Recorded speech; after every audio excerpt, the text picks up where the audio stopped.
So hello बच्चों, welcome back to channel. बच्चा, मेरा पॉइंट ये है कि समय रहते मदद ले लो। ऐसा नहीं हो कि भैया आपकी फिजिक्स वेंटिलेटर पे पहुंच गई हो और फिर उसको बचाना नामुमकिन हो जाए। आपको ये बात समझना पड़ेगा कि एग्जाम आपके कोचिंग को नहीं, एग्जाम आपको लिखना है। राइट आपका अटेंशन स्पैन इस समय इतना शायद कमजोर है कि आपको उसके ऊपर काम करना पड़ेगा। नहीं तो आप फिजिक्स में अगर 80 प्लस मार्क्स का सपना देख रहे हैं, जो कि हाईली प्रैक्टिकल है, जो कि हाईली पॉसिबल है, वो भी कम से कम समय में भी पॉसिबल है अगर तुम सही तरीके से चीजों को अप्रोच करो और अपने जिम्मेदारी को अपने से उठाओ।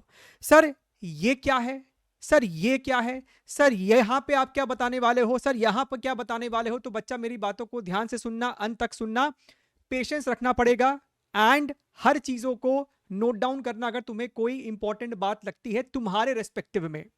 Starting now sir, is it possible, sir हम इस समय शुरू कर रहे हैं, क्या अभी भी पॉसिबल है कि हम जनवरी अटेम्प्ट में फिजिक्स में एक बहुत अच्छा स्कोर ला सके, 99 परसेंटाइल वो हमको क्रॉस करा सके और वो हमें इतना मोटिवेशन दे दे कि मेरा मैथ्स और केमिस्ट्री भी संभल जाए और हम फिर एडवांस की अपनी तैयारी कर सके, हमें अप्रैल पे डिपेंड नहीं रहना पड़े। क्योंकि अगर तुम अप्रैल पे डिपेंड कर रहे हो तो कहीं ना कहीं तुम अपने पैर पे खुद पत्थर मार रहे हो, कुल्हाड़ी मार रहे हो। इंपॉर्टेंट चैप्टर सर फिजिक्स में क्या क्या है हमको सर ये भी बता दीजिए, तो ध्यान से इस वाले बात को तो सुनना ही सुनना। Sir how to balance concept solving and revision. Testing sir हमें कब से करनी चाहिए भी कि नहीं चाहिए। क्या सर टेस्टिंग बहुत एक ओवर हाइप्ड कॉन्सेप्ट है, उसके ऊपर भी बच्चा हम लोग यहां पर चर्चा करेंगे। 2019 में तुमको तकरीबन तकरीबन 11.5 लाख यूनिक कैंडिडेट्स ने एग्जाम अपीयर किया था, लेकिन वही 2025 में आपको 14.5 लाख से भी ज्यादा बच्चों ने एग्जाम को अपीयर किया है। जाहिर सी बात है कि आपको नंबर ऑफ बच्चों की जो क्वांटिटी है वो आपको साल दर साल बढ़ती जा रही है, लेकिन आपको अपने अंदर वो बिलीव लाना पड़ेगा कि भैया हमको इससे कोई फर्क नहीं पड़ता, हम तो sir top 20,000, top 10,000, top 5,000, top 30,000 उस कैटेगरी में हम अपने आप को लाएंगे ही लाएंगे। Unless and until you start to believe that and just think कि भैया कंपटीशन कितना ज्यादा होगा, हम कहीं स्टैंड करेंगे, you are not going to succeed. तुम एग्जामिनेशन इसलिए नहीं क्रैक करोगे क्योंकि तुम हर दिन हर लेक्चर को अटेंड करते आ रहे हो। तुम एग्जामिनेशन तब क्रैक करोगे अगर तुम तब भी पढ़ाई कर रहे हो जब तुमको कोई डांटने वाला नहीं, जब तुमको कोई देखने वाला नहीं, जब तुमको कोई मॉनिटर करने वाला नहीं है। और यही कैटेगरी के बच्चे एक्चुअली में एग्जाम को क्रैक भी करते हैं। I have had the opportunity to witness, to guide, to mentor, to teach so many sincere aspirants in the past 4 to 5 years, जहां पे बच्चे जो है ना 3 महीने पहले, 4 महीने पहले 20 नंबर भी नहीं ला सकते थे फिजिक्स में, और एग्जाम में 80 नंबर, 90 नंबर, 100 में 100 तक भी फिजिक्स में वो लोग ला चुके हैं। आप में से जो बच्चे 2 महीने, 3 महीने, 4 महीने से हमारे गाइडेंस को, हमारे कंटेंट को, हमारे रिसोर्स को फॉलो करते आ रहे हैं, आप जरूर से बच्चा अपने प्रोग्रेस को नीचे कमेंट कीजिएगा। That is going to be highly important for you as well as for everybody else watching this session over here. ठीक है, चलिए बात करते हैं। क्या तुम डिस्ट्रैक्टेड हो? अगर हो इसका मतलब तुम्हारे पास कोई प्लान नहीं है। क्या तुम डीमोटिवेटेड हो? इसका मतलब तुम्हारे पास कोई प्लान नहीं है। क्योंकि अगर तुम्हारे पास प्लान होता तो इन दोनों शब्दों का तुम्हारे पास समय नहीं होता, वो तुम्हारी जिंदगी में घुस नहीं पाते। जिस बच्चे के पास प्लान है उसको पता है कि भैया मुझे 2 से 4, 4 से 6, 6 से 8 ये चीजें करना है। उसके पास समय कहां है चीजों के बारे में सोचने का? तो तुमको बताना है कि क्या तुम्हारे पास कोई प्लान है, प्रॉपर प्लान है, या फिर तुम बस डिपेंड कर रहे हो कि भैया कोचिंग वाला हमको जब ये चीज पढ़ाएगा हम तब वो चीज पढ़ेंगे, बाकी हमको किसी चीज से कोई मतलब ही नहीं है। आपका एग्जाम नहीं निकलने वाला है, ब्लंट ट्रूथ है, किसी कीमत पे आपका एग्जाम क्रैक नहीं होगा। I am proud of such aspirants. ये वो बच्चे हैं जो हमको अपने रिपोर्ट्स को भेजते रहते हैं। आप भी भेज सकते हैं, टेलीग्राम पे, ईमेल पे ढूंढो, पता करो, आप ढूंढ लोगे और आप भेज भी सकते हो किस प्रकार से हमारे ही प्रीवियस ईयर बुकलेट पे सॉल्व कर करके जहां पे डाउट आता है उसका डिस्कशन देख के इन्होंने अपने फिजिक्स को अभी तक ना जाने कितना इंप्रूव कर लिया है। आप इन कमेंट से पढ़ सकते हो कि भैया 8 घंटे का वन शॉट पे समय बर्बाद करने से अच्छा है कि आप कंसाइज वे में चीजों को पढ़े, जहां पे टू द पॉइंट बातें हो, और फिर आप आगे बढ़ के अपने प्रॉब्लम सॉल्विंग के ऊपर ज्यादा एम्फेसाइज करें, ज्यादा आप फोकस करें। You can read all these comments, genuine comments है। तो सर हमें सबसे पहले क्या करना चाहिए? ध्यान से सुनिए। सबसे पहले बच्चा आपको फिजिक्स में ना, ये अगर तुमको आइडिया ही नहीं है इसका मतलब तुम बस अंधाधुन प्रिपरेशन कर रहे हो। You must make this table and paste in front of you कि तुम्हारा फिजिक्स में स्ट्रॉन्ग चैप्टर्स क्या क्या है। फॉर एग्जाम्पल तुम्हारा फिजिक्स में लेटर से थर्मो जो है वो स्ट्रॉन्ग है, सपोज कीजिए तुम्हारा एसएचएम स्ट्रॉन्ग है, सपोज कीजिए तुम्हारा इलेक्ट्रोस्टैटिक्स, कैपेसिटर, करंट, ये सब तुम्हारा स्ट्रॉन्ग है। सपोज कीजिए वीक या फिर जीरो, सर हमारा रोटेशन सर वीक है, सर हमारा फ्लूइड जो है वो वीक है, सर हमारा वेव मोशन जो है वो वीक है। मीडियम चैप्टर्स, एक ऐसे चैप्टर्स जहां पर आपको कॉन्सेप्ट सब कुछ पता है लेकिन तुमने यहां पे क्वेश्चन सॉल्विंग उतनी अभी तक नहीं की है, उसको मीडियम कैटेगरी में डालना पड़ता है। ये नहीं कि भैया हमने क्वेश्चन सॉल्विंग नहीं की है लेकिन हमको चैप्टर के बारे में सब कुछ आता है, हमको उसका सारा फॉर्मूला रटा हुआ है, वो चैप्टर आपका स्ट्रॉन्ग नहीं है, वो चैप्टर आपका कुछ नहीं है बाय द वे। ठीक है, इस बेसिस पे सबसे पहले आपको अपने सभी चैप्टर्स को फिजिक्स में डिवाइड करना है so that you can understand कि आपको अभी इस पे और इस पे फोकस करना है और इसको रेगुलर बेसिस पे रिवाइज करना है। कैसे रिवाइज करना है वो भी हम आपको आज समझाने वाले हैं, प्रॉपर लिख के एकदम रॉ मैनर में सिखाएंगे। हमने फिर से लिखा है भैया कोचिंग आपका एग्जाम नहीं लिखेगा, वो आपको 5 to 10% रोल प्ले करता है आपके गाइडेंस में, आपके रिसोर्सेस में, बाकी काम आपको करना है। अगर तुम्हारा टारगेट जनवरी अटेम्प्ट है, कोचिंग बहुत पीछे चल रहा है, कुछ बच्चे कहते हैं कि सर हमारा सिलेबस तो वो जान में खत्म करने वाले हैं, दिसंबर एंड में खत्म करने वाले हैं, क्यों टाइम बर्बाद कर रहे हो भाई, क्यों टाइम खराब कर रहे हो? You must be having the recording of the lectures, right. आज के टाइम पे ऑफलाइन हो चाहे ऑनलाइन हो, सब आपको रिकॉर्डिंग भी प्रोवाइड कर देते हैं, तो उसके इस्तेमाल करके आप फास्ट पेस पे चीजों को आगे बढ़ाएं। सर छोटे टॉपिक्स, बड़े topics, do later topics. Physics में अगर हम बात करें भैया तो मैकेनिक्स में आपके पास हमने काइनेमैटिक्स को भी इसी में डाल दिया है। Kinematics, NLM, WEP, centre of mass collision, rotation, gravitation, solids, fluids, इतने चैप्टर्स को हम फिलहाल के लिए इसमें डाल सकते हैं। ठीक है, आपको समझना पड़ेगा कि अगर 2025 के हिसाब से देखें तो इंपॉर्टेंट चैप्टर्स कि सर ये 10 चैप्टर कर लेंगे तो क्या मेरा काम बन जाएगा, देने को वो 10 चैप्टर के नाम हम आपको आज भी दे सकते हैं, लेकिन अभी आपके पास समय है। आपका टारगेट है कि भैया मुझे पूरा फिजिक्स को कवर करना है। हाँ, लेकिन ये जरूर है कि इस पूरे फिजिक्स में भी कुछ चैप्टर्स आपको ऐसे होते हैं जो बड़े चैप्टर्स होते हैं, इंपॉर्टेंट है लेकिन बहुत बड़ा चैप्टर है। कुछ चैप्टर्स है जो भैया इंपॉर्टेंट है लेकिन बहुत छोटे हैं, आप उसको क्विकली कवर कर सकते हैं। अभी आपका फोकस इन चैप्टर्स पे होना चाहिए, बड़े चैप्टर्स पे, क्योंकि इनको अभी कर लोगे तो छोटे चैप्टर्स को तुम बाद में भी क्विकली कर सकते हो। ये सारा गाइडेंस उनके लिए है जिनका अभी बहुत कुछ बच रहा है, चाहे वो बैकलॉग्स के कारण हो, चाहे वो पेंडिंग सिलेबस के कारण हो। ठीक बात है, आपको इस बात का ध्यान रखना पड़ेगा कि भैया ठीक है सर समय कम है तो बहुत डीप में इन सभी चैप्टर्स को हम नहीं कर सकते हैं क्योंकि ये बहुत टाइम ले सकता है, लेकिन इन चारों चैप्टर्स का आपका बेसिक्स एकदम क्लियर होना चाहिए। बेसिक्स का मतलब है कि भैया मेंस लेवल के सवाल तो आपसे निकलने ही चाहिए। मेंस लेवल के सवाल मतलब मेंस के सारे पीवाईक्यूज आपसे इन चैप्टर्स के निकलने चाहिए। तो कहां से करोगे? मेंस के पीवाईक्यू से करोगे। समय कम है तो कह रहे हैं, ऑफ कोर्स एडवांस सीधे टारगेट है तो इन सब के आपको टफ सवाल भी लगाने की जरूरत पड़ती है। इनका बेसिक्स अगर नहीं क्लियर होगा तो रोटेशन को आप हिला भी नहीं पाओगे, इसको छू भी नहीं पाओगे। ठीक है, इसमें आपको मोमेंट ऑफ इनर्शिया एक सेपरेट एंटिटी हो जाता है, आप इसको पढ़ सकते हैं, बट स्टिल रोटेशन पे कमांड पाने के लिए, फंडामेंटल लेवल पे कमांड पाने के लिए ऊपर का बेसिक्स आपका क्लियर होना चाहिए। ठीक बात है सर।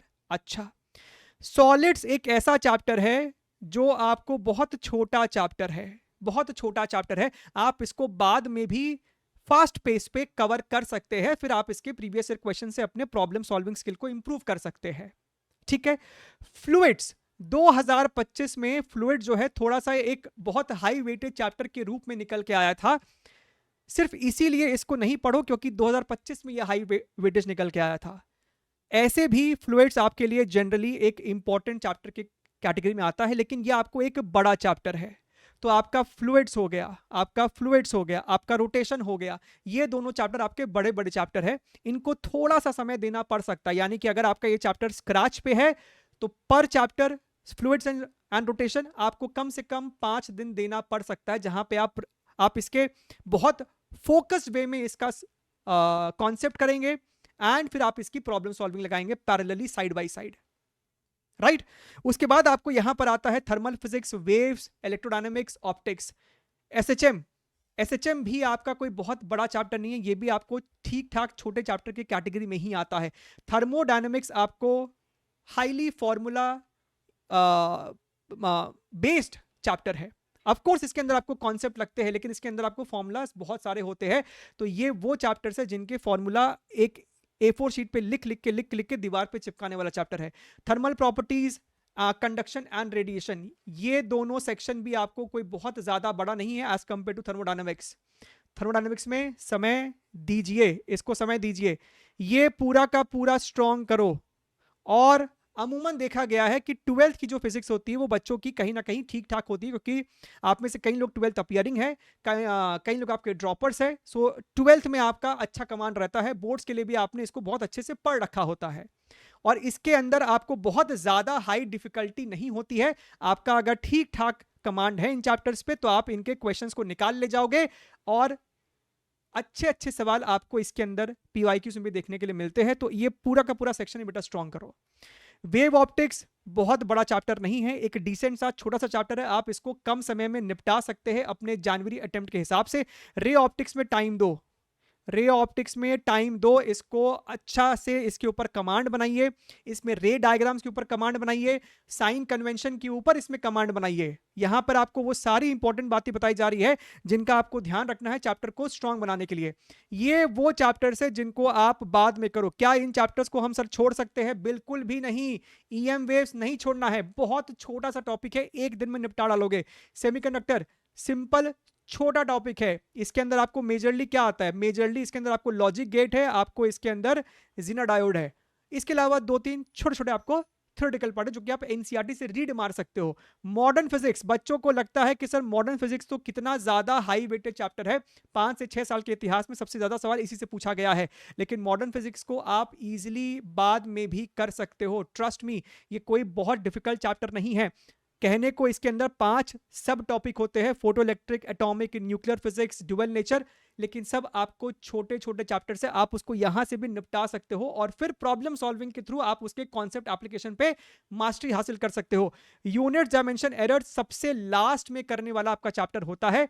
जब हम लास्ट में कह रहे हैं यानी कि भैया नवंबर मिड तक, नवंबर मिड तक या फिर last to last November end तक, ताकि दिसंबर में आप और रिगरस सॉल्विंग करें, फिर दोबारा से आप रिवीजन करेंगे। इस चीजों का आप ध्यान रखें ताकि आप अपने प्रॉब्लम सॉल्विंग एंड कॉन्सेप्ट दोनों को बैलेंस कर पाएंगे। आपको 2020 से लेकर 2025 तक में फिजिक्स में 3665 सवाल पूछे गए हैं। इस ये करने के अलावा आपको साथ में साथ रैंक बूस्टर सीरीज के 260 क्वेश्चंस भी करने हैं। ठीक है सर, हमको ये सारे क्वेश्चन का प्रिंटेबल फॉर्मेट का पीडीएफ कहां मिलेगा? तो भैया आपको कोई पब्लिकेशन बुकलेट कुछ खरीदने की जरूरत नहीं है, हमने ये सारा पीडीएफ आपको दिया हुआ है, आप इसे प्रिंट मार सकते हैं। नीचे इसका लिंक दिया हुआ है, डाउनलोड करो, प्रिंट मारो। हजारों बच्चों ने आपको इसको प्रिंट मारकर सॉल्विंग ऑलरेडी इस पे शुरू कर दी है, क्योंकि भैया यहां पर आपको डिस्कशन सही मिलता है, कोई क्वेश्चन का आंसर आपको यहां पे गलत नहीं मिलेगा। एंड एनटीए ने अगर कोई कंट्रोवर्सी की किसी सवाल में तो उसका भी आपको यहां पे लेजिटिमेट एक्सप्लेनेशन है, कॉपी पेस्ट सोल्यूशन यहां पर नहीं है, तो इसका इस्तेमाल करो। And very very important sir, ये रैंक बूस्टर सीरीज क्या है? रैंक बूस्टर के अंदर आपको थोड़े से और अच्छे कैटेगरी के अच्छे लेवल के सवाल है जो आपको हेल्प करेगा अपने प्रॉब्लम सॉल्विंग को और इंप्रूव करने में। सर हमारे पास टाइम कम है, ठीक है सर, अच्छा सर क्या हमें सारे के सारे प्रीवियस ईयर क्वेश्चन करना जरूरी है क्योंकि हमारे पास टाइम कम है? सर लर्निंग मोड क्या होता है? तो ध्यान से सुनिए बेटा, ध्यान से सुनो। सबसे पहली बात, अगर तुम्हारे पास टाइम कम तुमको लग रहा है कि सर सिर्फ 3 से 4 महीने का समय है मेरे पास जनवरी अटेम्प्ट में, तो सबको करना थोड़ा सा मुश्किल है। बाय द वे समय है, आप चाहो तो कर सकते हो। The more you practice the more confidence and speed you will gain, but still if you want do ये दोनों साल के कंप्लीट क्वेश्चन करो, ये दोनों साल के कंप्लीट क्वेश्चन करो और लर्निंग मोड में करो। अगर तुम्हारी प्रॉब्लम सॉल्विंग अच्छी नहीं है तो लर्निंग मोड का मतलब होता है, अच्छी नहीं का मतलब तुमको सवाल पढ़ के समझ में नहीं आता है कि सर इसको हम शुरू कैसे करें, ठीक बात है।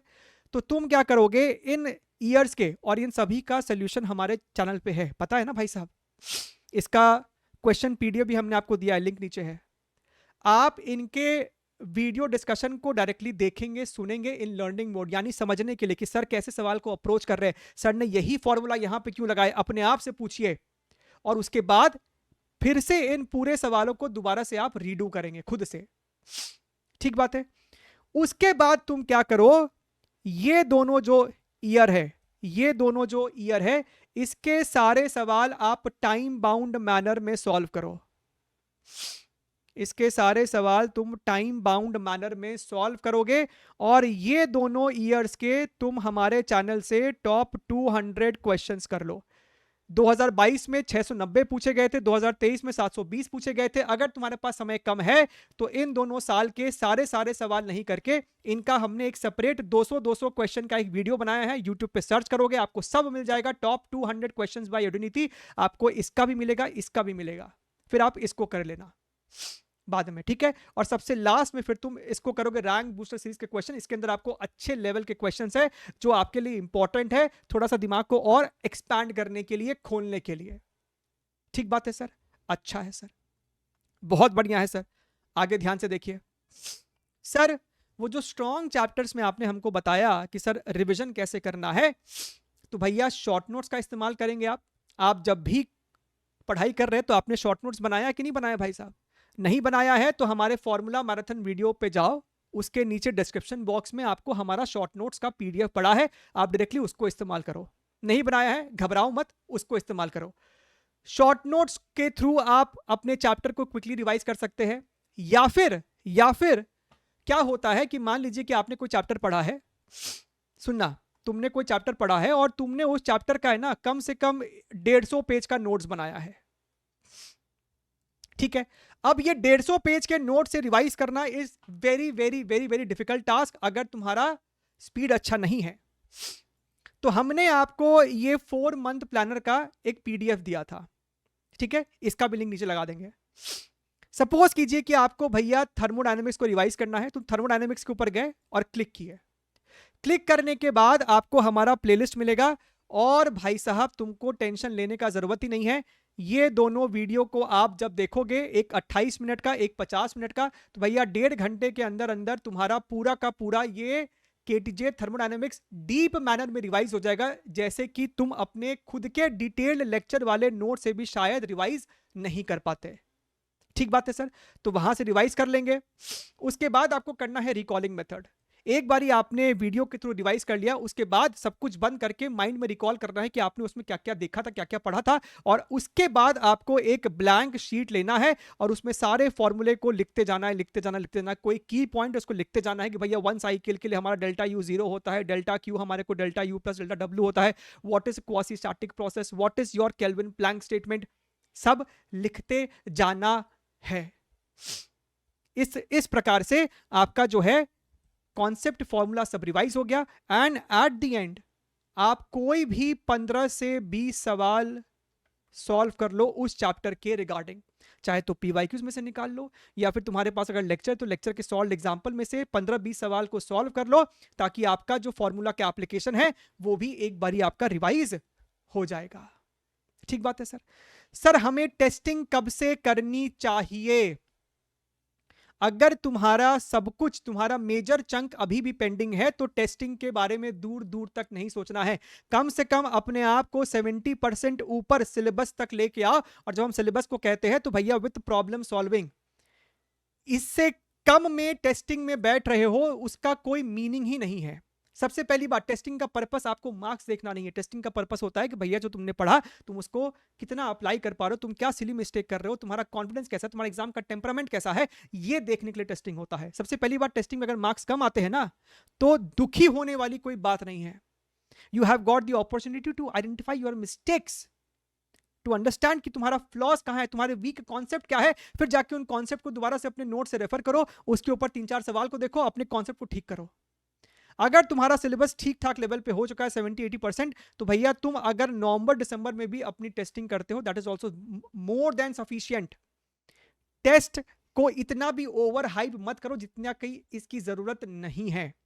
ठीक है, मार्केट में ये एक्सेस लेवल पे ओवर हाइप्ड है। अगर तुमने ध्यान दिया होगा तो भैया इस वीडियो में भी ना तो हमने कोई कोर्स बेचने का कोशिश किया, ना ही हमने कोई टेस्ट सीरीज बेचने का कोशिश किया है। आपको सिर्फ टू द पॉइंट बातें बताई गई है जो कि आपके एग्जाम प्रिपरेशन के लिए लाभदायक है। तो टेस्ट उतना ही उसके ऊपर फोकस करो जितना कि तुम उससे मीनिंगफुल चीजें एक्सट्रैक्ट कर सको। सो एज आई सेड, आज तुम अगर नवंबर दिसंबर में भी टेस्टिंग करते हो that is also more than sufficient. दिसंबर और मिड जैन तक भी अगर तुम टेस्टिंग करते हो that is also more than sufficient. आपको यह ध्यान रखना है कि भैया एग्जाम में उतरने से पहले तुमने एक मिनिमम 20 से 30 फुल टेस्ट एक बार दे दिया है। इस 20 से 30 भी अगर दे देते हो ना तो तुमको अच्छा खासा आइडिया मिल जाता है, तुम्हारा ब्रीदिंग एक्सरसाइज हो जाता है, एग्जाम में कैसे बिहेव करना तुमको ये पता चल जाता है। बाकी देने वाले इससे ऊपर भी न जाने कितना कितना देते रहते हैं, 50 60 70 100 दे रहे हैं। You are not in the race of giving test, taking test. You are just to make yourself prepared for that particular examination. Syllabus के ऊपर ध्यान दीजिए। January attempt is more about syllabus coverage with 70 to 60% syllabus with very very good command, 30% average command, 10% अगर average से भी कम command है तब भी आपको चलेगा, तब भी आप अच्छा परसेंटाइल 99 के ऊपर फोड़ पाओगे। ठीक है, ध्यान रखिए, टेक केयर। सारे इंपॉर्टेंट लिंक्स आपको नीचे है। Wish all the very best and bye bye.